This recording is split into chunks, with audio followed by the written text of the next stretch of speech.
في وول ستريت دايما بيتقال على المؤسسات المالية الضخمة وصناديق الاستثمار مصطلح سمارت ماني أو الأموال الذكية. أما صغار المستثمرين اللي زي وزيك بيتقال عليهم دام ماني أو الأموال الغبية، وإننا لازم نسلم فلوسنا للمؤسسات الضخمة علشان دي أفضل طريقة نقدر نعمل بها فلوس وفي نفس الوقت نحافظ على استقرار السوق. بس تخيل معايا إن العباقرة دول في الستينات اشتروا أسهم لشركة كانت بتبيع اسطوانات في الشارع لمجرد إنها غيرت اسمها من الشركة الموسيقية لشركة نغمة الفضاء. الشركة ما غيرتش نشاطها ولا عملت أي حاجة، هي بس ضافت كلمة الفضاء في اسمها، وسعر السهم تضاعف كذا مرة في خلال أيام بسيطة. فهل دي فعلا تصرفات لسمارت ماني؟ في حلقة النهاردة من سلسلة مناقشة كتاب ماشية عشوائية في وول ستريت هنناقش الفصل الثالث والرابع، وهنشوف جنون المؤسسات المالية الضخمة. بعد الكساد العظيم في الثلاثينات كان في حذر وخوف شديد من البورصة، لكن في الخمسينات والستينات ظهر لاعب جديد في الساحة، وهي المؤسسات المالية الضخمة وصناديق الاستثمار وصناديق التقاعد. وكان في قناعة عامة إن دخول العقلاء والمحترفين دول هم اللي هيخلي السوق منطقي ومستقر أكتر. وده فعلا كلام يبان منطقي، لأن ده معناه فلوس أكتر وخبرة أكتر، يبقى المفروض النتيجة تكون قرارات أحسن. بس خلينا نشوف. لو هنبدأ بالستينات، فترة ما بعد الحرب، ازدهار ورخاء اقتصادي وشعور عام إن المستقبل كله عبارة عن تكنولوجيا وتقدم. والمصادر اللي معانا هنا بتتكلم عن 3 قصص. القصة الأولى كانت قصة أسهم النمو، وتحديداً الإلكترونيات. أي شركة جديدة كانت ممكن تضيف في اسمها كلمة إلكترونيكس هتخلي سعر السهم يتضاعف مرتين أو 3 في نفس اليوم. الكلمة دي كانت الكلمة السحرية ساعتها. طيب الفكرة دي ما بتفكركش بحاجة في الوقت الحالي؟ والهوس ده وصل مؤشر مهم لتحديد سعر السهم، وهو مؤشر البي ريشيو لأسعار خيالية. وعشان نفهم حجم الكارثة لازم نفهم الأول يعني إيه مقرر ربحية أو مؤشر البي ريشيو. المؤشر ده باختصار بيقولك أنت محتاج وقت قد إيه علشان تقدر ترجع قيمة فلوسك من أرباح الشركة، ده لو افترضنا إن الأرباح الحالية هتفضل ثابتة. وكمثال للتوضيح، لو عندك عقار تمنه مليون جنيه، العقار ده بيدخلك سنويا بعد المصاريف والصيانة 100,000 جنيه أذا صافي ربح.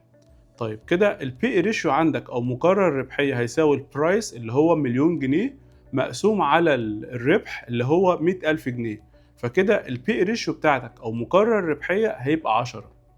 طيب لو افترضنا ان صافي الربح كان 50، فيبقى كده البي ريشيو الجديده هتبقى مليون على 50,000، يبقى البي ريشيو هتساوي 20.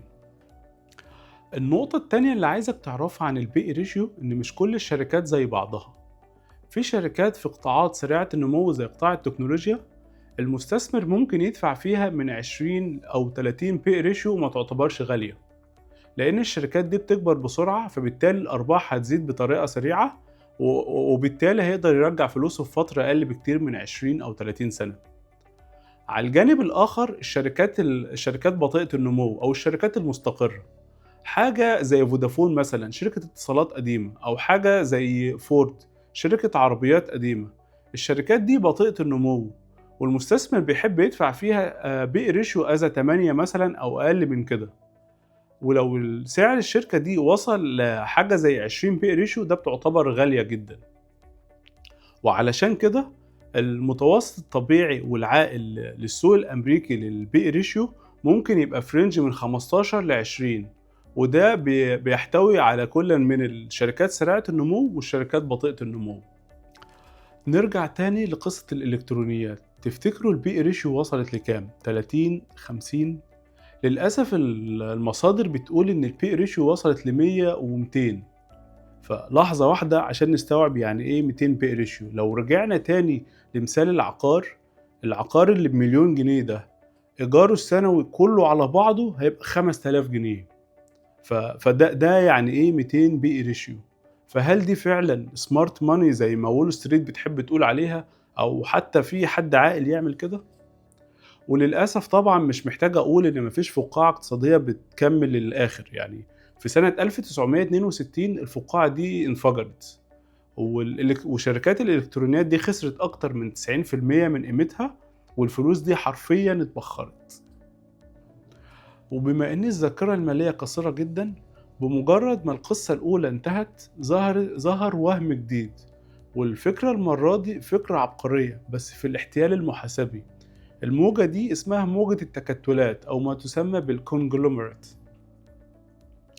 الفكرة هنا إن شركة كبيرة زي شركة تكنولوجيا بتروح تشتري مجموعة شركات صغيرة ملهاش أي علاقة ببعض. يعني ممكن تروح تشتري مصنع كاوتش، سلسلة مطاعم، أو شركة إنتاج أفلام مثلا. إيه العلاقة ما بينهم؟ مفيش أي علاقة. الفكرة هنا في القوائم المالية. لما شركة التكنولوجيا تشتري الشركات دي، بيبان في القوائم المالية إن هي محققة أرباح. فلما المستثمر يبص على الأرباح ويلاقيها بيزيد، يفتكر إن الشركة دي فعلا بتكبر، فيروح يشتري الشركة، سعر السهم يزيد، فالشركة دي تروح تشتري شركة تالتة وشركة رابعة وهكذا. بس على أرض الواقع هنلاقي إن الشركة دي لا بتنمو ولا أي حاجة. دي كارثة إدارية. مفيش شركة هتقدر تدير كوكتيل الشركات اللي ملوش أي علاقة ببعض دي. وفي النهاية بعد فترة الفضائح الإدارية دي بتبان، والتكتلات دي بتخسر قيمتها، والمستثمر بيخسر فلوسه للأسف. بعد ما فقاعة الإلكترونيكس انفجرت وفقاعة الحالة المحاسبية انكشفت، ظهرت مشكلة جديدة، بس المشكلة المرة دي مشكلة نفسية. الموضوع بقى شخصي أكتر. ظهر مجموعة جديدة من مديرين الصناديق الاستثمارية، كل هدفهم تحقيق أكبر عائد ممكن في أقل فترة. الموضوع ما عادش له أي علاقة بالاستثمار طويل الأجل. تخيل معايا إنك مدير صندوق استثماري، بتشوف صاحبك أو زميلك خريج نفس الدفعة بتاعتك صوره مغرقة الجرايد والمجلات علشان حقق أكبر عوائد في فترة زمنية قصيرة. فبتقرر انت كمان تدور على الشركات اللي لها قصص جذابة ومثيرة عن المستقبل، او من الاخر بتحاول تبني القصر في الهواء اللي احنا اتكلمنا عنه في الفصل الاول. بغض النظر بقى عن ان الشركة دي لها اساس او ملهاش، اهم حاجة تحقق اكبر عوائد في اقل فترة ممكنة، علشان صورك تطلع برضو في الجرايد والمجلات زي زميلك.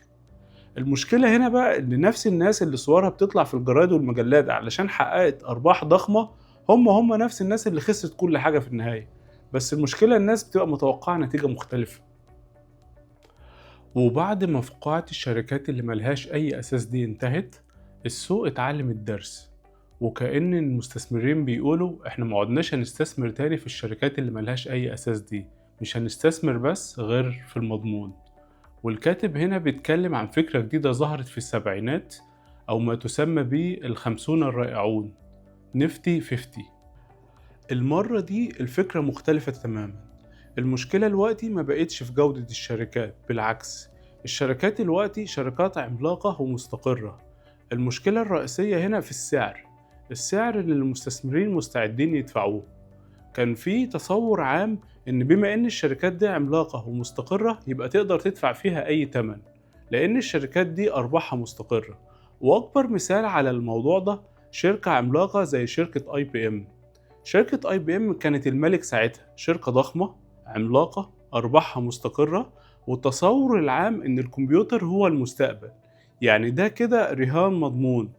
بس للأسف في الاستثمار مفيش حاجة اسمها تشتري شركة بأي تمن.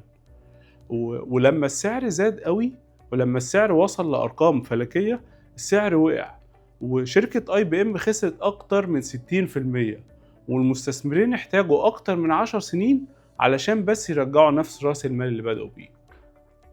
الدرس هنا واضح ومؤلم. مفيش أي شركة في العالم اسمها تستاهل أي سعر. انت دايما بتدور على شركة كويسة بسعر كويس، ويا سلام بقى لو في فرصة وعرفت تلاقي الشركة دي بسعر رخيص. فرصة كده زي اللي كانت موجودة عند جوجل من كام شهر. كان في تصور عام ان الذكاء الاصطناعي هيأثر على جوجل بالسلب، فسعر السهم وقع ووصل لدرجة ان البي ريشيو لجوجل كانت 17، ودي شركة سريعة النمو. فدي تعتبر فرصة ذهبية للاستثمار في جوجل، عكس اللي كان بيحصل بالظبط في السبعينات. طيب دلوقتي ممكن حد يكون فاهم وعنده خبرة يقول إن الفقاعات اللي حصلت دي كلها سببها إن إحنا بنحاول نعمل فيها عباقرة ونختار سهم بعينه. والحل هنا إن إحنا نستثمر في صناديق المؤشرات، بدل ما نحاول نلاقي السهم الكسبان نروح نشتري السوق كله.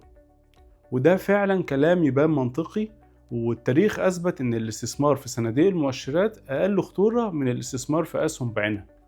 لكن النقطة هنا اللي أنا عايز أأكد عليها إن الاستثمار في صناديق المؤشرات عمره ما كان حصانة ضد الفقاعات الاقتصادية. وعلشان أثبت لك وجهة نظري هنخرج دلوقتي بره أمريكا وهنروح اليابان في أواخر الثمانينات. المرة دي الفقاعة على مستوى دولة كاملة.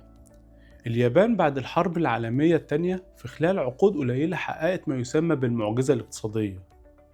في خلال عقود قليلة بقى عندها شركات زي سوني، باناسونيك، تويوتا وهوندا. ولك أن تتخيل يا صديقي أن من أكبر 50 شركة على مستوى العالم من حيث القيمة السوقية، اليابان لوحدها عندها 32 شركة منهم. وبدأت تظهر فكرة this time is different أو هذه المرة مختلفة. ودايما يتقال ان احنا عارفين ان اسعار الاسهم في اليابان غالية، بس دي اليابان اللي حققت المعجزة الاقتصادية. والثقة المفرطة دي غزت فقاعتين في نفس الوقت، فقاعة عقارية وفقاعة اسهم. بالنسبة للفقاعة العقارية، تخيل معايا ان سعر الارض اللي عليها قصر الامبراطور قيمتها عدت قيمة جميع الاراضي في ولاية كاليفورنيا، وإن مجموع الأراضي في اليابان قيمتها بقت 4 أضعاف قيمة الأراضي في أمريكا، مع العلم إن الأراضي في أمريكا 25 ضعف مساحة الأرض في اليابان. على نفس المنوال برضو لو رحنا لسوق الأسهم، قيمة سوق الأسهم الياباني أو مؤشر نيكاي، البي ريشيو له عدى 60. والوقتي عندنا ثقة مفرطة وأسعار منفصلة عن الواقع. السوق وصل لقمته في آخر يوم تداول في سنة 1989، ومن بعدها مؤشر نيكاي فضل يخسر لحد ما خسر أكتر من 80% من قيمته. وتخيل معايا المؤشر ده رجع لقيمته تاني في فبراير 2024. تخيل معايا ده صندوق مؤشر لتاني أقوى اقتصاد في العالم قعد أكتر من 34 سنة علشان بس يرجع لقيمته. وبعد كل القصص اللي حكيناها النهاردة ممكن نركز على 3 نقط رئيسية. النقطة الأولى إنه ما ينفعش نعتمد اعتماد أعمى على المحترفين أو مديرين الصناديق، لأن التاريخ أثبت إنهم بيقعوا تحت ضغط المنافسة والمقارنة بعضهم ببعض، وفي النهاية التاريخ أثبت إنهم دخلونا في فقاعات اقتصادية كتير. الدرس التاني إن السعر دايما مهم، مفيش حاجة اسمها استثمر بأي تمن. وأكبر مثال على ده هي فقاعة النفط 50. المستثمرين مع أنهم استثمروا في شركات ممتازة لكنهم خسروا فلوسهم لأنهم استثمروا في النهاية بأسعار مبالغ فيها. والنقطة الأخيرة معانا هنا إن فعلا الاستثمار في صناديق المؤشرات أأمن بكتير من الاستثمار في الأسهم الفردية. بس النقطة اللي بتغيب عن معظم الناس إن لو أنت حطيت فلوسك في صندوق مؤشر زي ال SP 500 في لسه احتمالية إنك ممكن تخسر فلوسك. فالخلاصة هنا إنك ما ينفعش تمشي ورا القطيع، والقطيع ده ممكن يبقى هواه أو محترفين. الحل الوحيد هو إنك تحاول تفهم على قد ما تقدر. وبس كده يا صديقي.